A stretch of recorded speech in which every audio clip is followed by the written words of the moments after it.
Moving on to next set of questions. 2017 के part 1 में हमने कुछ एक क्वेश्चन करे, अब ये पार्ट 2 है।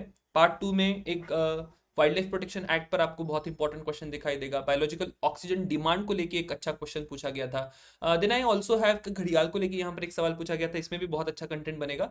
और आगे फिर कुछ एक थ्योरेटिकल क्वेश्चन है, ग्लोबल क्लाइमेट चेंज के बारे में पूछा गया है, ट्रैफिक को लेके सवाल पूछा गया है। Then we have clean air coalition, so on and so forth. So let's see क्या क्या प्रिपरेशंस करनी है, क्वेश्चंस किस प्रकार से हैं। सबसे पहला, according to the wild life protection act of 1972, which of the following animals can not be hunted by any person except under provisions provided by law. ठीक है, तो शेड्यूल जो होते हैं, शेड्यूल 1 to 6, इसमें ये सारे एनिमल्स प्रोवाइड करे जाते हैं। शेड्यूल 1 और शेड्यूल 2 के एनिमल्स जो होते हैं उनको जनरली आप हंट नहीं कर सकते, तो उसी कंटेक्स्ट में आपको ये सवाल पूछा हुआ दिखाई देता है। कौन कौन से एनिमल्स के ऑप्शन यहाँ पर दिए हैं, तो घड़ियाल, Indian wild ass and wild buffalo, तीनों एनिमल्स को आप हंट नहीं कर सकते। Option D 1, 2 and 3 will be the correct answer. अब क्या क्या कीवर्ड आपको यहां से प्रिपेयर करने हैं, तो शेड्यूल के बारे में डायरेक्ट मेंशनिंग नहीं है, फिर भी you will have to understand कि ये वाइल्ड लाइफ प्रोटेक्शन एक्ट के शेड्यूल्स क्या होते हैं। इंडियन वाइल्ड एस के बारे में आपको समझना होगा, वाइल्ड बफेलो के बारे में आपको समझना होगा, घड़ियाल के बारे में ऑलरेडी हम लोग 2-3 बार कंटेंट प्रिपेयर कर चुके हैं, तो उसको लेके कोई बहुत ज्यादा यहाँ पर चिंता नहीं होनी चाहिए। सबसे पहले बात करते हैं schedule 1 of wild life protection act की। हाईएस्ट लेवल ऑफ प्रोटेक्शन यहाँ पर ग्रांट होता है, जितने भी एनिमल्स शेड्यूल 1 में होंगे उनको हंटिंग स्ट्रिक्टली प्रोहिबिटेड है। सीवियर पेनल्टीज होगी अगर आपने उनको हंट करा तो। जनरली क्रिटिकली एंडेंजर्ड स्पीशीज जो होती है उनको इसमें रखा जाता है। नाउ आई एम सेइंग कि जनरली, हर बार ये जरूरी नहीं है, ठीक है। शेड्यूल 2 की अगर बात करें, यहां पर भी हाई लेवल ऑफ प्रोटेक्शन है, लेकिन शेड्यूल 1 से प्रोटेक्शन का लेवल थोड़ा कम है। शेड्यूल 2 को दो पार्ट में डिवाइड किया जाता है, पार्ट 1 जिसमें एनिमल्स विद हायर प्रोटेक्शन होंगे, and part 2 slightly less protection यहां पर दी जाती है। Now hunting is allowed under certain circumstances with license, right. अब देखिए, दोनों का ही मतलब, शेड्यूल 1 और शेड्यूल 2 का मतलब यही है कि हंटिंग अलाउड नहीं है। सिर्फ शेड्यूल 1 के जो एनिमल्स है उनको आप कभी हंट नहीं कर सकते, शेड्यूल 2 के जो एनिमल्स है उसको आप अंडर स्पेसिफिक सर्कमस्टांसेस आप उनको हंट कर सकते हैं। कुछ एक एग्जांपल्स यहाँ पर दिए हैं, पार्ट 1 में कौन होगा, पार्ट 2 में कौन होगा। सो आई डोंट थिंक कि इतने एग्जांपल्स आपको यहाँ पर प्रिपेयर करने हैं। बात करते हैं शेड्यूल 3 की। मॉडरेट लेवल ऑफ प्रोटेक्शन यहाँ पर दिया गया है।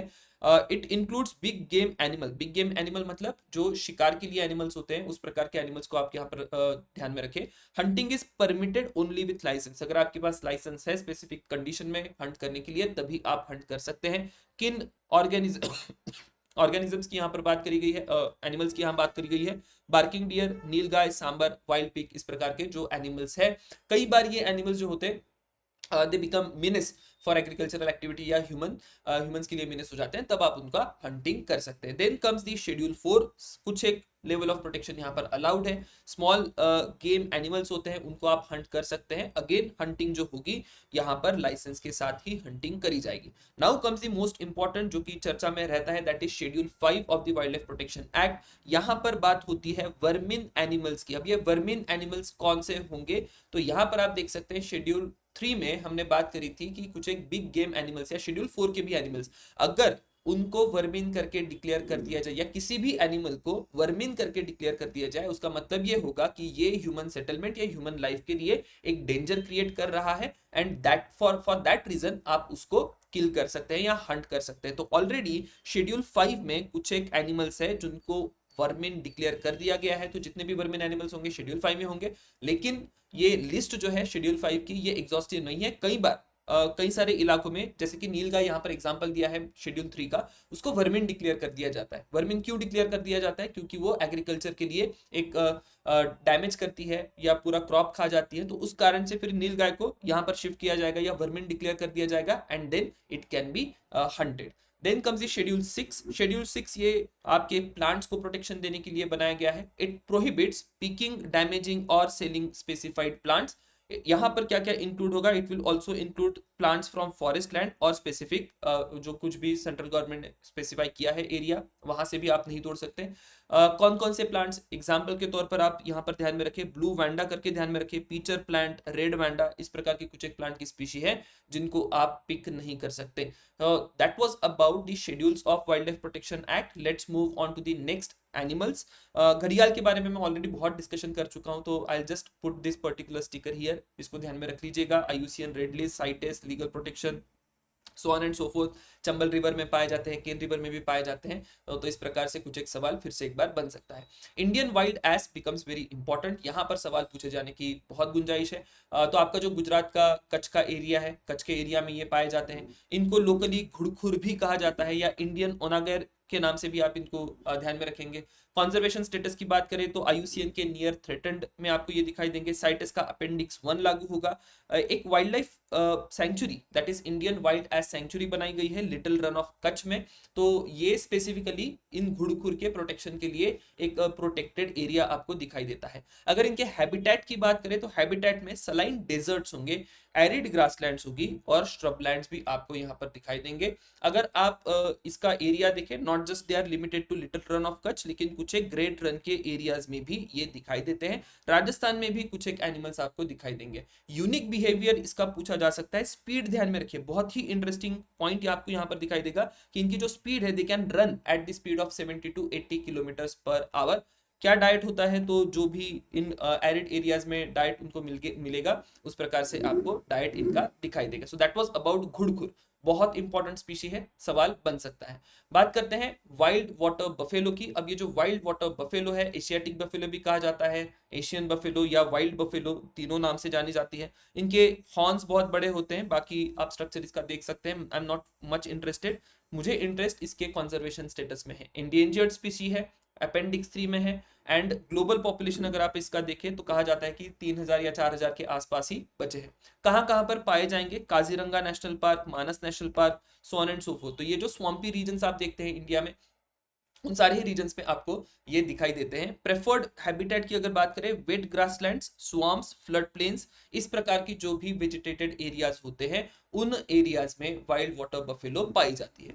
यूनिक बिहेवियर की अगर बात करें तो सोशल स्ट्रक्चर आप इनका देखें तो जो फीमेल्स है ये जनरली क्लैन में रहती है। 30 इंडिविजुअल्स हो सकते हैं क्लैन में। मेल जो होते हैं सॉलिटरी होते हैं। Gestation period I don't think पूछा जाएगा। फीडिंग हैबिटेट के ऊपर भी कोई बहुत ज्यादा सवाल नहीं बन सकता। डायर्नल या नॉक्चर्नल दोनों ही हो सकते हैं। और थर्ड का साइज जो है ये 3 से लेके 500 तक का हो सकता है। तो ये थोड़ा सा ध्यान में रखना है। बाकी IUCN status is something I think जो कि इंपॉर्टेंट है। सो that was about first question जहां पर वाइल्ड लाइफ प्रोटेक्शन एक्ट के बारे में पूछा गया था। Let's move on to the next question, biological oxygen demand को लेके है। बायोलॉजिकल ऑक्सीजन डिमांड क्या किस लिए क्राइटेरिया है, तो ऑप्शन सी जो है यहाँ पर pollution essay in aquatic ecosystem, इसके लिए बायोलॉजिकल ऑक्सीजन डिमांड यूज करी जाती है। अब सिर्फ बायोलॉजिकल ऑक्सीजन डिमांड ही नहीं यूज करी जाती, केमिकल ऑक्सीजन डिमांड भी होती है। दो बहुत इंपॉर्टेंट टर्म है। तो दोनों ही टर्म्स को लेकर आपको यहाँ पर कंटेंट प्रिपेयर करना होगा। आगे सवाल इन दोनों ही टर्म को लेके पूछा जा सकता है। So when I talk about biological oxygen demand, simple शब्दों में कहें तो ये ऐसी ऑक्सीजन की डिमांड है। So it is the oxygen you need to supply to the water, so that कि ऑक्सीजन आप वाटर में सप्लाई करें, सारी एक्टिविटीज बायोडिग्रेडेशन की वहां पर हो और बायोडिग्रेडेशन की एक्टिविटी की मदद से आपका वाटर जो है या सैंपल वाटर जो है वो प्योर हो जाए। तब आप कहेंगे कि जितना आपको ऑक्सीजन वहां पर सप्लाई करना पड़ा, that will be your biological oxygen demand. ठीक है। सो इट इंडिकेट्स कि ऑर्गेनिक पोल्यूशन किसी भी वाटर बॉडी में कितना है। अगर बायोलॉजिकल ऑक्सीजन डिमांड ज्यादा है तो इसका मतलब यही होगा कि उस वाटर बॉडी में पोल्यूशन का स्तर जो है वो ज्यादा है। ठीक है। तो ये ध्यान में रखना है कि अगर ऑक्सीजन का demand, it's a demand, right, it's not the level of oxygen which is there in the water. So there is somewhere question में कंफ्यूजन आपको हो जाएगा। अगर आप यहाँ पर इंडिकेटर मैंने बताया है एनवायरमेंटल इंपैक्ट क्या होता है। हाइपोक्सिया कंडीशंस अगर क्रिएट होगी तो उससे फिश किल हो सकती है, बायोडाइवर्सिटी का लॉस हो सकता है। मेजरमेंट क्या किया जाता है, मेजरमेंट की मेथड यहाँ पर दी गई है। I really do not think कि इसको लेके कुछ एक सवाल पूछा जाएगा। स्टैंडर्ड बीओडी क्या होता है, नंबर्स क्या होते हैं वो ध्यान में रखने हैं। जो ड्रिंकिंग वाटर होगा, ड्रिंकिंग वाटर का बीओडी आपको दिखाई देगा less than 1 milligram per litre. Effluent discharge यहाँ पर समझ ले, maximum permissible limit is in treated waste water is 30 milligram per litre. मतलब जितना भी ट्रीटेड वेस्ट वाटर होता है, एफ्लुएंट इंडस्ट्री से डिस्चार्ज होता है, उसका बीओडी 30 मिलीग्राम पर लीटर के ऊपर नहीं जाना चाहिए। ठीक है। वाटर क्वालिटी मॉनिटरिंग में इसका इस्तेमाल होगा एंड ट्रीटमेंट एफिशिएंसी में भी इसका इस्तेमाल होता है। Now I am more interested in this particular table.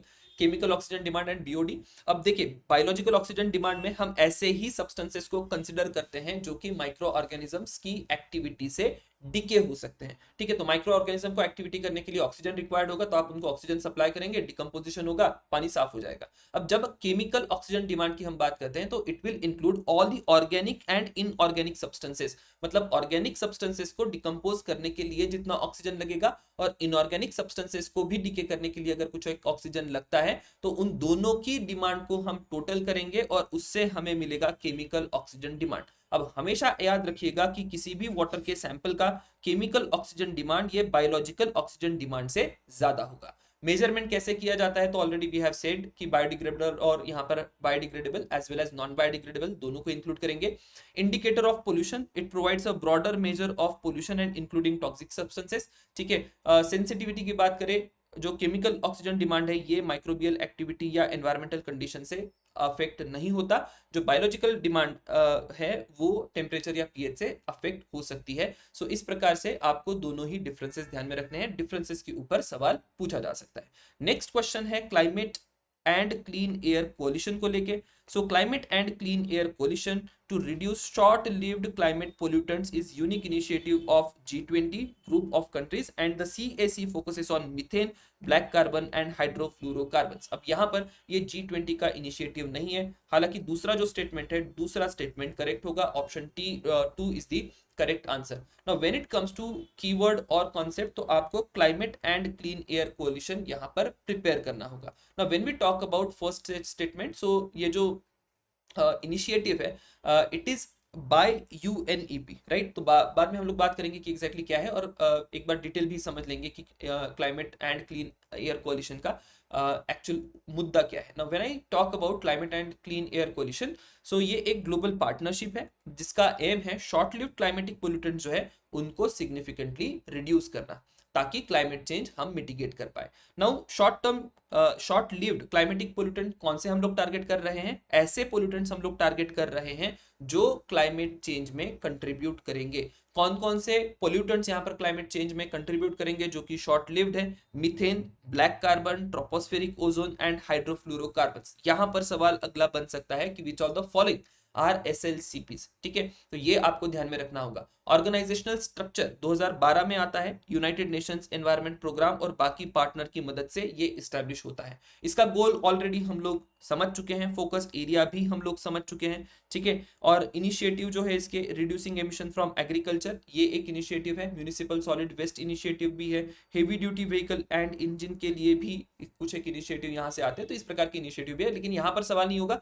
सवाल मेजरली जो पूछा जाएगा इन 4 सब्सटेंसेस को लेकर पूछा जाएगा, वो आपको ध्यान में रखने होंगे। मूविंग ऑन नेक्स्ट, अगला सवाल यहां पर पूछा गया है घड़ियाल को लेके। If you want to see घड़ियाल in their natural habitat which one of the following is best place to visit? तो चंबल रिवर को आपको विजिट करना होगा। अगर आप भीतरकनिका में जाएगा तो भीतरकनिका में आपको ऑलिव रिडली टर्टल्स मिलेंगे, सॉल्ट वाटर क्रोकोडाइल्स मिलेंगे, तो Bhitarkanika is incorrect. Pulicat birds के लिए जाना जाता है। जो दीपोर बिल है ये कुछ एक फिश और बर्ड की स्पीशीज के लिए ही जाना जाता है। तो चंबल रिवर या केन रिवर में आपको जाना होगा if you want to see gharials in their natural habitat. एक बार लोकेशन देख लीजिए क्या क्या कहां पर है। पुलिकत लेक तमिलनाडु, एक्चुअली ये मेरे साइड से एरर हो गया है, it should be on the border of Tamil Nadu and Andhra Pradesh. Bhitarkanika Orissa में है, दीपोर बिल असम में है ब्रह्मपुत्रा रिवर पे, और ये चंबल रिवर जो है यहाँ पर मध्य प्रदेश, राजस्थान और यूपी बॉर्डर से आपको बहते हुए दिखाई देगी। रिवर को ड्रॉ नहीं कर पाया तो मैंने जस्ट एक मार्किंग यहाँ पर दे दी है। कीवर्ड्स और कॉन्सेप्ट क्या पिक करने हैं? तो घड़ियाल के बारे में आपको समझना होगा क्योंकि घड़ियाल स्पीशी पूछी गई है। जियोग्राफिकल रीजन समझ लीजिए कौन कौन से जियोग्राफिकल रीजन की हम यहाँ पर बात करेंगे। Now when I talk about घड़ियाल, 2014 का एक क्वेश्चन है जहां पर घड़ियाल का मेंशनिंग है। मैं लिंक में उस क्वेश्चन की लिंक दे दूंगा डिस्क्रिप्शन बॉक्स में, वो क्वेश्चन को देख लीजिएगा। बहुत ही अच्छे से हमने घड़ियाल को लेके डिस्कशन करी है, कंप्लीट डिस्कशन आपको घड़ियाल का वहां पर मिलेगा। मैं यहाँ पर स्पेसिफिकली जो फोकस करूंगा, I will be more focusing on Pulikat Lake, then we will be talking about Bhitarkanika National Park and we will also talk about Deepur Bill. Clear?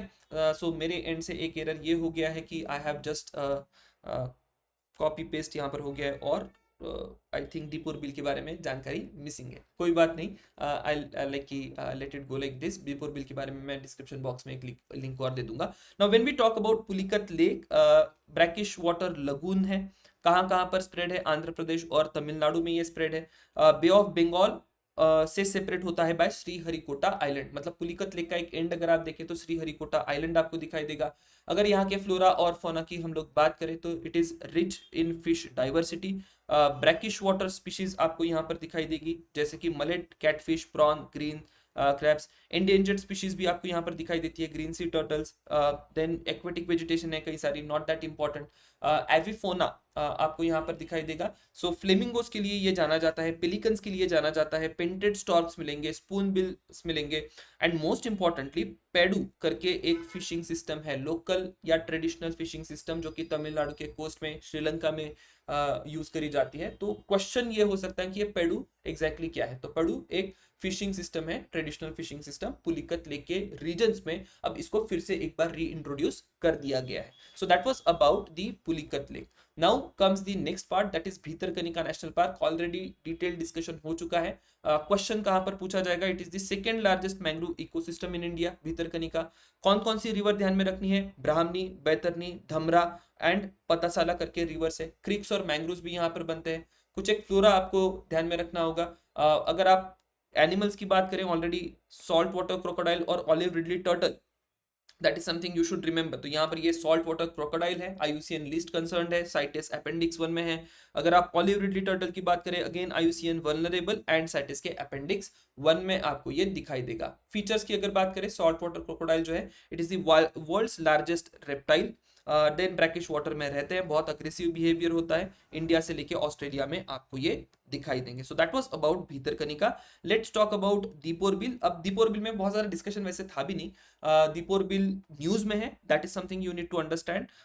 यहाँ से दीपोर बिल से, यहाँ पर आप देख सकते हैं कि दीपोर बिल जो है एक लेक है, और उस लेक के आउटसाइड से या स्कर्टिंग से रेलवे कॉरिडोर या एलिवेटेड रेलवे कॉरिडोर बनने चाहिए, इस प्रकार का एक डिस्कशन चल रहा है। रीजन बीइंग कि ये जो दीपोर बिल का इलाका है, वहां से एलिफेंट्स का आपको ट्रैक दिखाई देता है, और उस कारण से फिर ये एलिवेटेड रेलवे के कॉरिडोर वहां पर बनने चाहिए, सो दैट एलिफेंट्स को बचाया जा सके। That for that particular region ये दीपोर बिल जो है वो न्यूज में था। So that was about this particular question on घड़ियाल।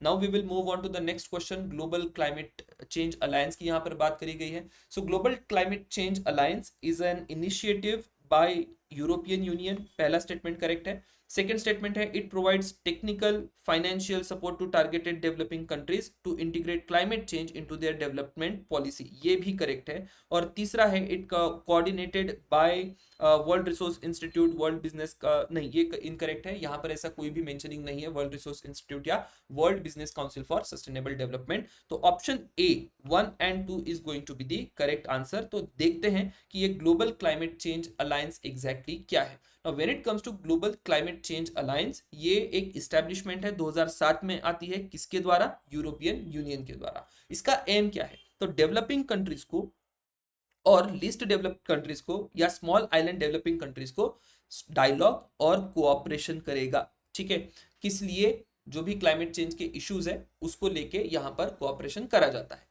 सो दे इंश्योर कि there is integration of climate change into their policy, right. Technical और फाइनेंशियल सपोर्ट कर देंगे।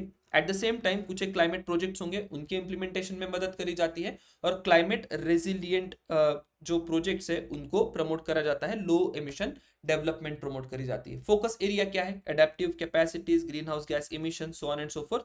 और इसका contribution to the development goals अगर देखें तो यहाँ पर दिया है कि एमडीजीज अचीव करने के लिए भी इसका पार्टिसिपेशन रहा था। तो ऐसा कोई वर्ल्ड रिसोर्स इंस्टीट्यूट या World Business Council for Sustainable Development का mentioning Global Climate Change Alliance को लेके नहीं है। तो इतना बेसिक जानकारी भी अगर है, I think that is sufficient, उससे ज्यादा कोई बहुत ज्यादा सवाल वहां पर बनेगा भी नहीं। Moving on to the next question, traffic को लेके बहुत बेसिक जानकारी। आई थिंक क्वेश्चन सिंपल है कि consider the following statement in respect to trade related analysis and of flora and fauna. So traffic, the term which is used. So traffic is a bureau under United Nations UNEP program. The mission of traffic is to ensure. So दोनों statement में से पहला statement incorrect है, ये UNEP का programme नहीं है। दूसरा स्टेटमेंट यहाँ पर करेक्ट होगा। ठीक है, तो आपको क्या कंटेंट डेवलप करना है, आपको कंटेंट डेवलप करना है सिर्फ और सिर्फ ट्रैफिक को लेके। I really do not think कि बहुत ज़्यादा यहाँ पर सवाल बनेंगे। ट्रैफिक पूछ लिया गया है, साइट्स भी पूछ लिया गया है, एक बेसिक जानकारी यहाँ पर दी गई है, उतनी बेसिक जानकारी ध्यान में रखिए। अदर देन दैट अगर मुझे सवाल पूछना रहा तो मैं यहाँ पर सवाल पूछूंगा कि ट्रैफिक के कैंपेन्स क्या है, don't buy trouble, wanted alive, इस प्रकार के कुछ एक कैंपेन्स आपको दिखाई देंगे, तो ये एक सवाल हो सकता है, उतना ध्यान में रखिए। बाकी I really do not think कि कुछ एक सवाल ट्रैफिक में बनेगा। स्टैटिक जानकारी है, वैसे भी आप आपके नोट्स में या किसी भी स्टैंडर्ड बुक में पढ़ेंगे, मैंने पढ़ के बताई क्या, आपने पढ़ ली क्या, it will be one and the same thing. So I'll see you in next question, set of questions rather. Thank you everyone.